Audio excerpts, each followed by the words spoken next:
Se fosse para falar de pessoas eloquentes, de palco, de plateias, realmente era difícil. Mas para falar de uma pessoa simples como Irmã Adélia, a gente pode começar realmente das origens.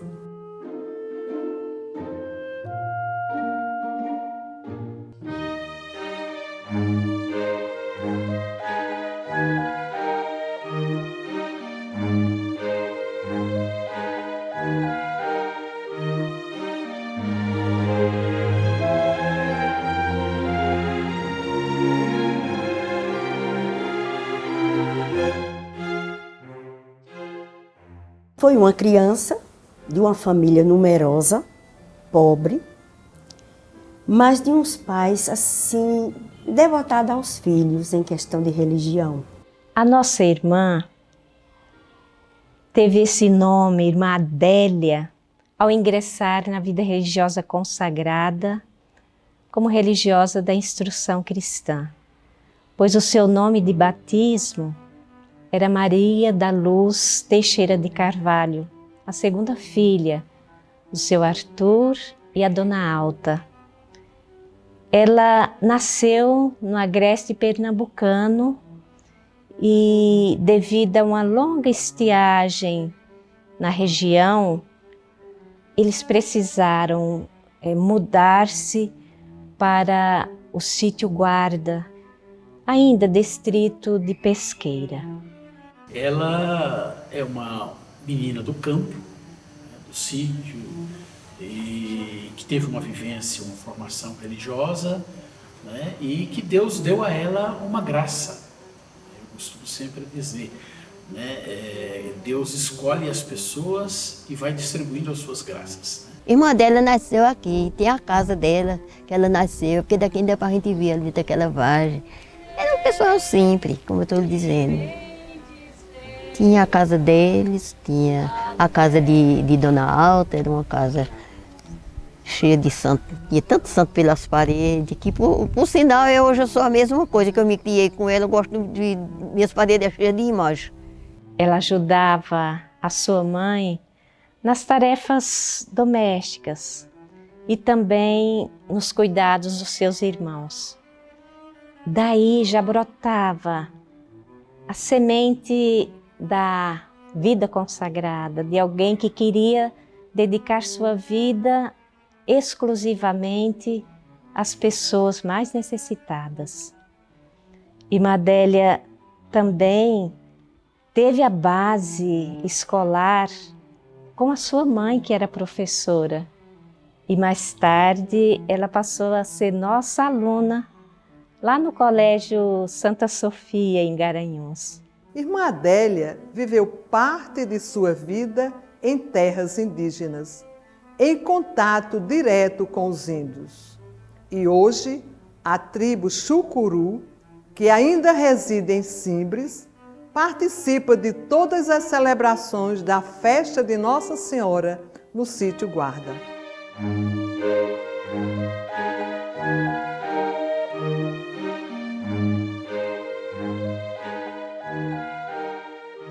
Ela ainda era criança quando ela foi exercer uns trabalhos caseiros, justamente com uma das meninas que era afilhada da família, chamada Maria da Conceição. E elas duas formavam parceria para colher mamona. Ela era muito caridosa com todo mundo. Então ela dizia a essa menina: meu pai tem muitos filhos, não vai poder comprar uma roupa de Natal para você.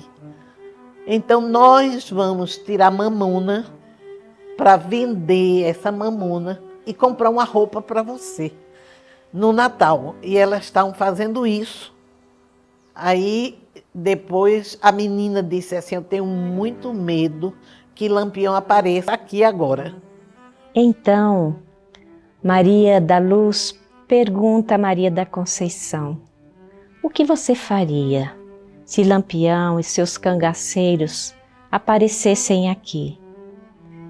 E Maria da Conceição responde: Nossa Senhora nos livraria deste perigo. Isso aconteceu no dia 6 de agosto de 1936, dia da transfiguração do Senhor. Então, de repente, elas olham para um alto do monte, não sei se você conhece. No alto, uma delas disse, olha ali, olha, a Nossa Senhora está nos chamando.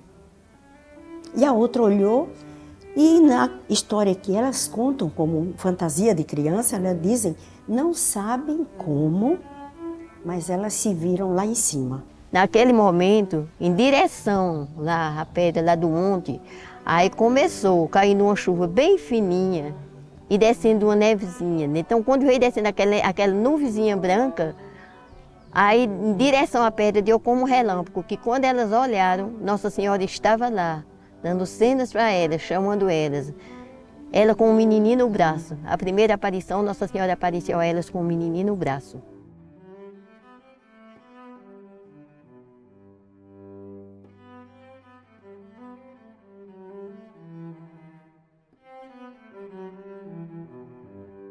Há 60 anos Nossa Senhora aparecia naquele monte, com o sangue na mão, pedindo oração e penitência e conversão para aqueles flagelos daquele momento a se afastar. Então houve penitência e oração desde o dia 6 de agosto até o dia 31. Nossa Senhora ficou satisfeita com o clamor do seu povo, que gritavam piedade, socorro, e Nossa Senhora veio nos socorrer. Eu sei que começou vindo gente, começou vindo esses padres acompanhando elas. Aí depois elas foram chamadas para levar ela para Doutor Lídio, para ver se as meninas estavam bem, sabe? As meninas conscientes. O bispo da época era Dom Adalberto Sobral, que designou o padre José Kerley e também o Frei Estevão para acompanharem o caso. E o padre Kerley teve um papel fundamental no processo de acompanhamento espiritual da irmã Adélia, até porque ele foi orientador espiritual dela. E ele foi o representante da igreja, então muito importante a presença tanto do padre Kerley como também do Frei Estevão. Eu diria que ele foi porta-voz da terra para o céu. Não foi fácil para ele, né? Quando o bispo pediu e incumbiu essa missão de acompanhar essas duas crianças, porque é um assunto muito delicado, um assunto muito difícil. A igreja olha com muita prudência.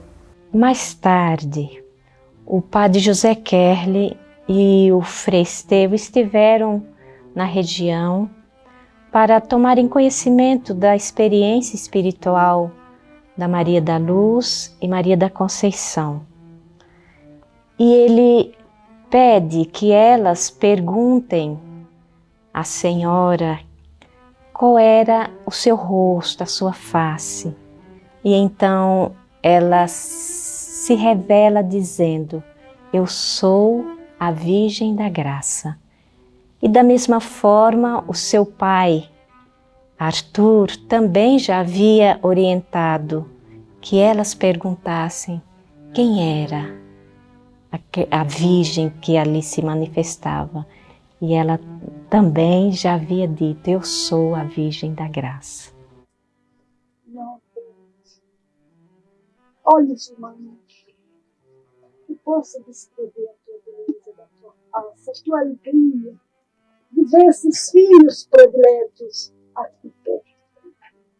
Numa das vezes, das ocasiões em que ele subia ao monte com essas duas crianças para averiguar, observar os sentimentos, as posições que elas tomavam, o comportamento delas, uma das vezes ele disse, pergunte, já que é Nossa Senhora, pergunte a ela se eu posso fazer algumas perguntas.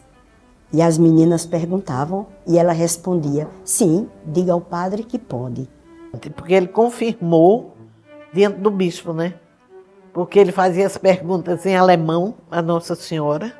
Nossa Senhora respondia à irmã Adélia em português e a irmã Adélia repetia para ele. E era a resposta que ele estava esperando. Sobre comunismo no Nordeste, comunismo no Brasil, se chegaria, se havia pessoas já salvas, se havia padres no caminho correto, se havia famílias que precisavam de oração. Era uma variedade.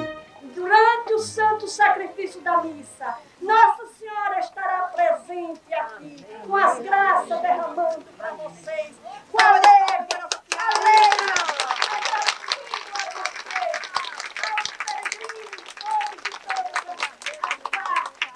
Ela passou realmente 50 anos em silêncio sobre o assunto. Eu nunca tinha ouvido falar da história de Irmã Adélia. Então, porque ela estava muito mal e o médico a tinha desenganado, a superiora geral da época, que era a Madre Bernadette, pediu que ela contasse as histórias para as irmãs. Ela já estava cansando do assédio das pessoas de perguntarem, de questionarem. Uns duvidavam e se faziam sofrer porque ela sabia que era verdade. Outros ficavam questionando. Todos nós tínhamos muita curiosidade, mas ninguém ousava falar, perguntar nada, porque ela não queria, não gostava que se perguntasse.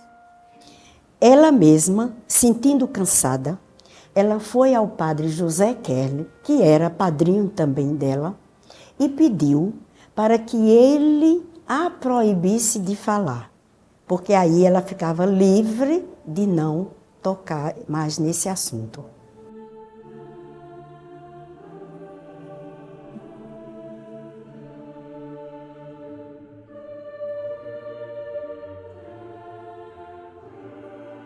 Era um domingo à tarde, e a irmã Adélia reuniu toda a comunidade daqui da Sagrada Família, da província e do Santo Inácio.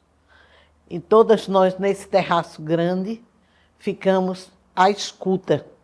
E ela falou a tarde inteira todos os detalhes da aparição de Nossa Senhora.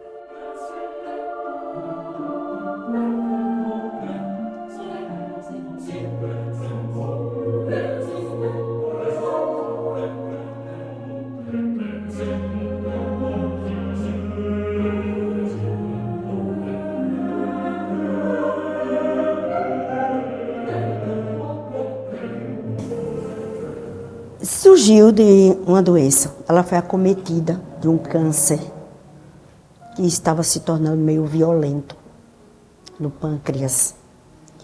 E ela viu que o tempo dela estava se vencendo, o tempo físico, material, aqui na Terra. Então ela resolveu quebrar essa barreira e pediu à nossa Madre Bernadette para que ela desse uma ocasião de que ela pudesse falar às co-irmãs, contasse ao Instituto o que tinha verdadeiramente acontecido. Mas ela continuou a sua grande missão, que eu acho que aí está o grande legado, né, de Irmã Adélia, que é de ajudar as pessoas a se encontrar com Jesus. Ela é muito interessante, desde criança, né, ela nunca trouxe as coisas para si mesma. Ela nunca se tornou o centro. Ela sempre apontou, né, para Nossa Senhora e para Jesus.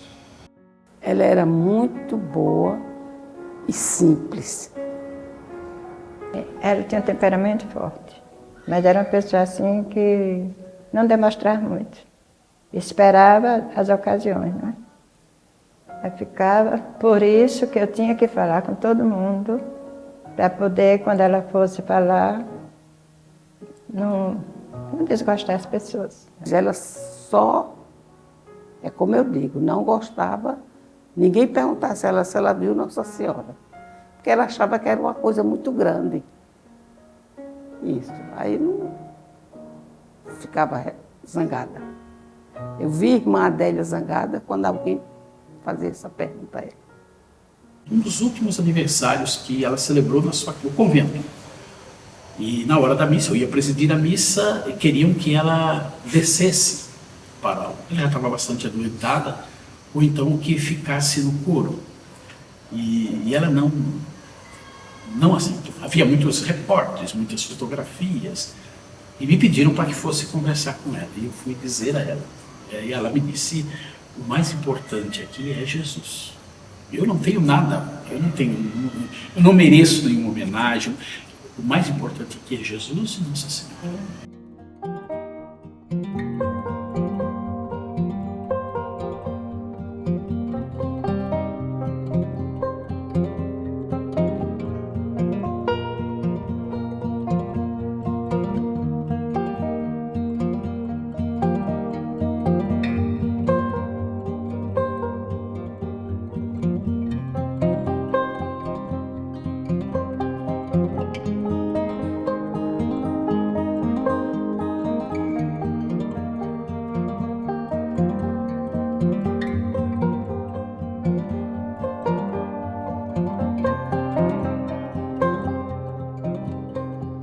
Essa dedicação dela aos pobres foi infinita, sem parâmetros. Qualquer hora, a irmã dela estava pronta. Olha, o trabalho de irmã dela era muito forte, porque ela sempre se preocupou muito com a pobreza. Desde o início, ela já tinha um projeto lá na Beira Rio, e que a Beira Rio foi transportada para cá, para a Vila Santa Luzia. Então ela já fazia esse trabalho, ela se preocupava com as crianças, ela se preocupava com pequenos detalhes. Porque não tinha onde morar, ela conseguia um localzinho para morar, fazia um barraquinho ali, um barraquinho cá, e ajudava bastante as pessoas. E também, tanto na moradia como conseguir empregos, e conseguir a alimentação, né? Que era na época era, e ainda hoje, né? É muito complicado. Primeiro foi na favela das Graças. Era uma favela pequena, mas que tinha muitas crianças, como sempre, tem muitas crianças. E tinha um barraquinho pequenininho que ela fez uma creche. Botava as crianças lá para as mães trabalhar. Aí dessa creche foi quando o prefeito tirou aqui para a Torre. Sou tão pequena no céu, cara. Poder transmitir a todo mundo.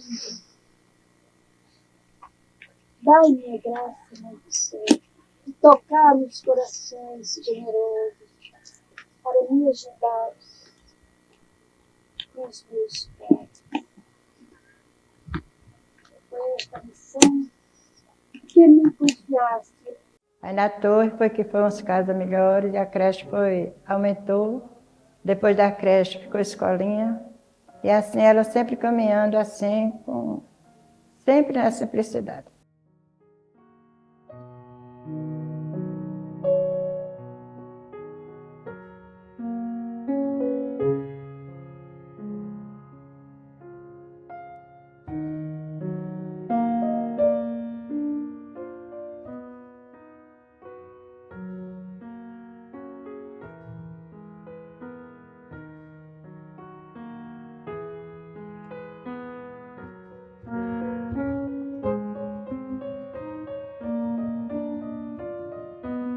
Ela ajudava, conselheira, levava comida, ela dava remédio, caso que estava caindo, era papelão, levava madeira para ajudar as pessoas a organizar seus barraquinhos. E vivia lá muitos anos, lá sempre fazendo bem, dando conselho, sendo amiga, cuidando das crianças. Eu conheci a irmã dela, eu cheguei com um novo namorado na favela, aí a gente se encontrou na favela. Aí ele foi e me deixou, eu fiquei sem moradia, fiquei sem coisa, e ela me ajudava no que precisava. Aí pronto, aí ela arrumou um barraco para mim morar. Arrumou um barraco para mim morar, eu morava no barraco. Ela fez o barraco para mim. Era uma metade de papelão e uma metade de telha. Foi que hoje em dia eu tenho essa casa.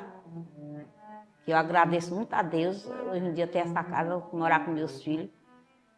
o meu marido hoje em dia, para a casa que ela me deu.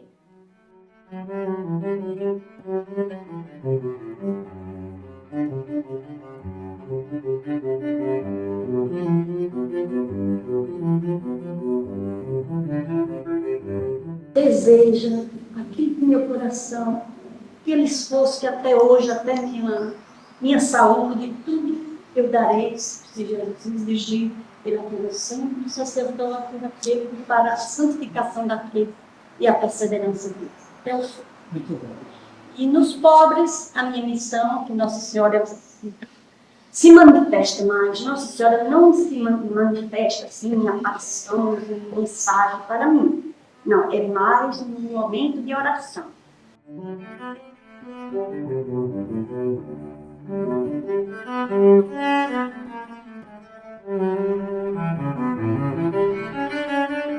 Ela fazia cenáculos nas casas. E era muito procurada para rezar pelas pessoas.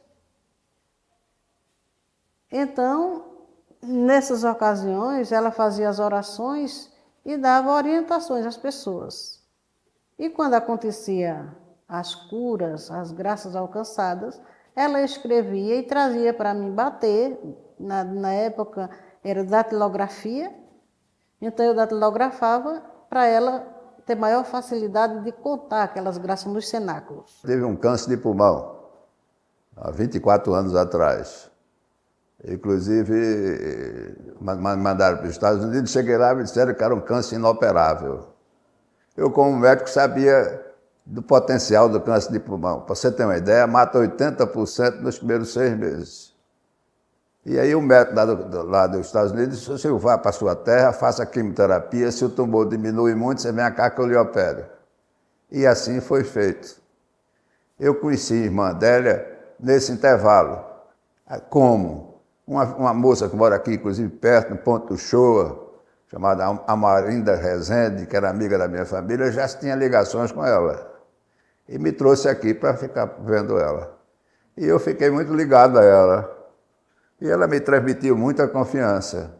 Eu passei uns 20 anos, 15 anos, visitando ela toda semana. Tá? Eu muito apavorado e ela numa tranquilidade me transmitia como se a coisa fosse evoluir bem, como evoluiu. Eu não tenho nenhuma dúvida que foi um milagre, que Deus me concedeu uma nova vida. Neto, um neto sobrinho de uma prima minha, que ela ligou para mim muito aflita que ele ia nascer defeituoso, com a testa avantajada e problema nos rins. Aí eu disse, só tem um jeito, eu ia atrás de irmã Adélia. Aí eu vim. Quando cheguei aqui, aí trouxe uma afilhada minha para reforçar as orações, né? Como vocês estão fazendo agora. Tem que ter uma equipe, né? Aí eu trouxe a minha afilhada. Quando eu cheguei, e o nome da doença era testa do limão e um problema nos rins. Quando eu cheguei, a minha afilhada disse, olha, madrinha, um pé de limão. Aí 2 limãozinhos juntos. Aí eu disse, eita, os limãozinhos juntos é os rins. Aí cheguei e disse para ela, aí ela disse, peça você. Isso já me ensinando a ser intercessora. Aí como ela estava presente, eu tive coragem de pedir como se fosse ela. E quando eu cheguei no hospital, a minha prima me recebeu chorando, que a criança nasceu normal, sem problema nenhum. Quase que faz xixi na obstetra.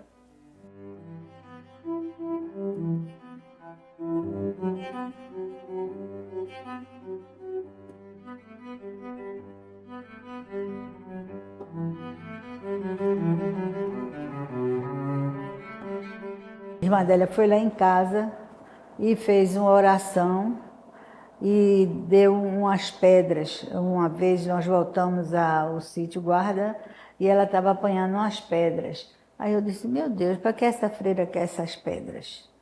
Então ela disse a Suzana que Suzana fizesse um chá com as pedras. Aí depois de um certo tempo Suzana me telefonou, mamãe, olha, eu fiz o chá, as pedras derreteram e está um cheiro de rosas que é uma coisa impressionante. Então eu disse, tá bom, eu vou chamar Ione. Aí fui com Ione, quando eu entrei na casa, disse, mas não é possível, esse povo está botando perfume francês, que era um cheiro de rosas que era uma coisa impressionante. E ele foi para São Paulo também, porque ele teve uma recaída, foi para São Paulo. Aí já não era mais o medulablastoma, era já no fígado e nos olhos, porque a doença voltou de outra maneira. E irmã Adélia sempre estava dando assistência e a gente acredita mesmo que ele ficou curado dessa doença da cabeça, do medulablastoma, pelo chá que a irmã Adélia deu a ele.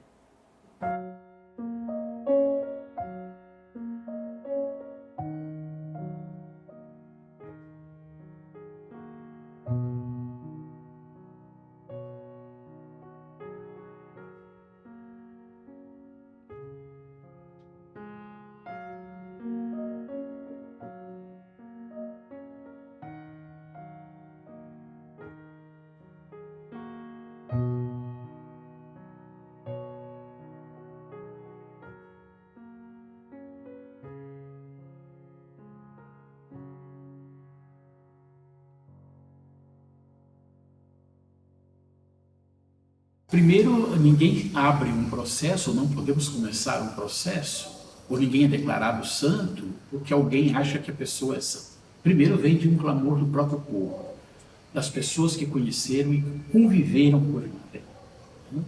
E as pessoas que conviveram mais de perto, que são as suas irmãs. Irmã Adélia foi escolhida por Deus para anunciar a palavra dele, para viver com fidelidade, com alegria, com autenticidade, os apelos que ele fazia a ela no seu dia a dia, para ser a proclamadora da palavra. Ela viveu de uma forma simples, humilde, obediente, e ela revelou tudo isso por onde ela passou, na convivência com as irmãs das comunidades por onde ela passou, e também do povo de Deus com o qual ela ia ao encontro, ela se doava. E ela passou por Nazaré da Mata, por Vitória de Santo Antão, aqui no Recife, também em Itamaracá, em Campina Grande, e foi esse espaço missionário onde, de fato, ela falou com a vida, ela testemunhou o amor de Deus no serviço aos irmãos mais necessitados e daqueles e daquelas que se aproximavam dela. Ela ia ao encontro de quem mais necessitava, ela fazia orientação espiritual, e Irmã Adélia não perdia oportunidade para evangelizar, para proclamar a palavra de Deus às pessoas. E também Irmã Adélia foi muito sensível às pessoas mais empobrecidas, e ela de fato procurou resgatar e promover a dignidade humana. E de fato Nossa Senhora fez esse grande apelo a ela. Inclusive ela chega a dizer: Nossa Senhora me encarregou de transmitir o Evangelho, de enxugar as lágrimas dos pobres e também de rezar pelos sacerdotes. Então, para mim, o legado que ela deixou é esse, é ajudar o outro e ver que a gente pode fazer tudo quando a gente quer, né? Só precisa arregaçar as mangas. Peçamos que, por intercessão de Irmã Adélia, muitas graças sejam alcançadas, a fim de que a Igreja possa declarar a sua santidade e ela continue sendo a nossa intercessora no céu. Da graça, diz também minha alma, Ave da graça, diz os plantos meus. Ave da graça, diz a minha vida, confiar na crença viva de falar com Deus.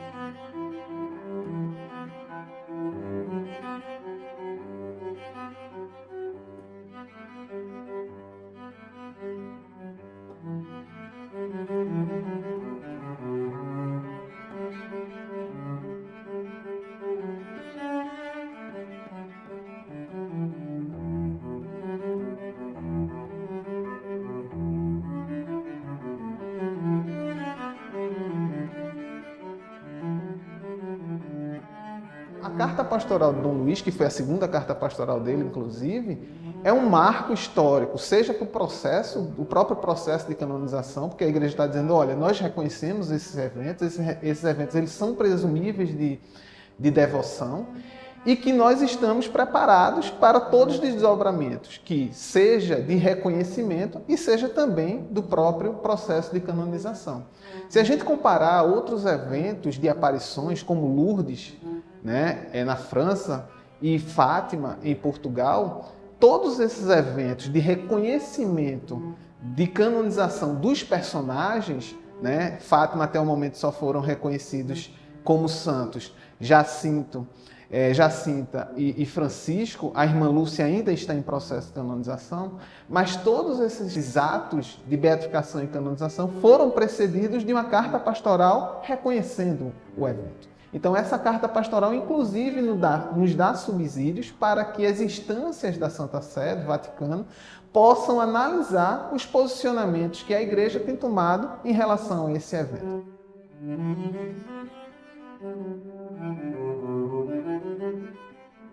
Nós sempre conversávamos na comissão que parte dessa memória da irmã Adélia estava muito fragmentada, o que é natural, extremamente natural. A irmã Adélia foi uma irmã muito inquieta, né? Esteve em diversas frentes, em diversos lugares e sempre trabalhou de forma muito comprometida com as suas ações, né? Quando nós vamos pesquisar sobre a atuação educacional da irmã Adélia, a gente percebe que é uma ação muito comprometida. As atividades que ela realizou na Vila Santa Luzia, do mesmo modo, com os aposentados e assim sucessivamente. Esse espaço, ele reúne parte da memória da irmã Adélia e faz com que passe para outras gerações, inclusive. Nós estamos em um momento muito especial, que é completando o centenário da irmã Adélia.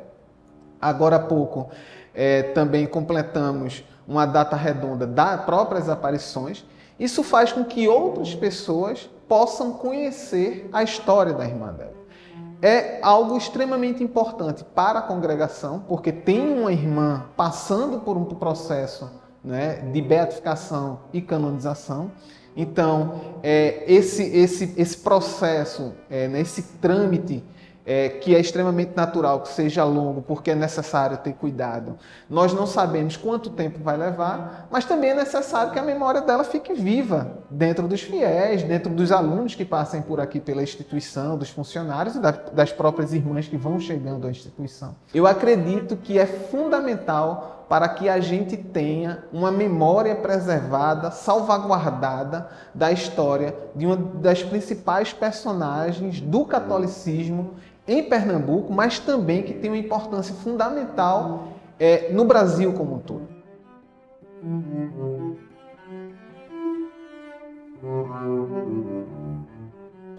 Eu digo que a irmã Adélia atribuiu muitos atos de santidade voltado para a educação, voltado para os mais pobres.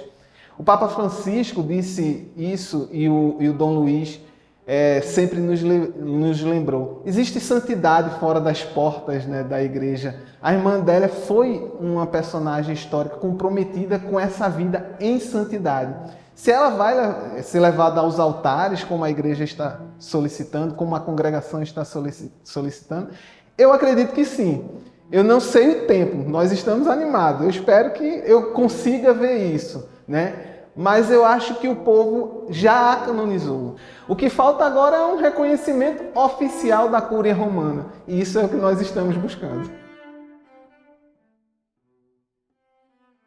Para a maior glória de Deus, eu, irmã Adélia Teixeira de Carvalho, realmente decidida a consagrar-me a Ele em todo o meu ser e servir a Cristo durante a minha vida inteira. Faço para sempre voto de castidade, pobreza e obediência, segundo as constituições das religiosas da instrução cristã.